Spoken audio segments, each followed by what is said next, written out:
Isang lalaki naman ang naaresto habang tinatayang 367,000 na halaga ng hinihinalang shabu ang nasabat sa ikinasang bypass operation ng mga operatiba ng Northern Police District, Drug Enforcement Unit sa Barangay 8, Caloocan City, Patrol Human Quezon Esperanza sa report.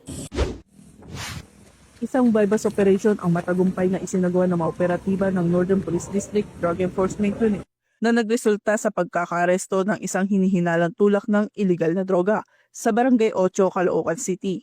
Kinilala ang naarestong suspect na si alias Joy, 48 anyos, isang karpentero na sangkot sa iligal na bentahan ng droga. Sa ikinasang operasyon, nakumpiska mula sa suspect ang 45 gramo ng hinihinalang shabu na may standard drug price na 306,000 pesos kasong paglabag sa Section 5 at Section 11 ng Republic Act 9165 o ang Comprehensive Dangerous Drugs Act of 2002 ang isasampa laban sa suspect. Mula rito sa Northern Police District, ako po ang inyong PNN correspondent, Patrolwoman Glycelan Esperanza, alagad ng batas, tagataguyod ng Balitang Pulis.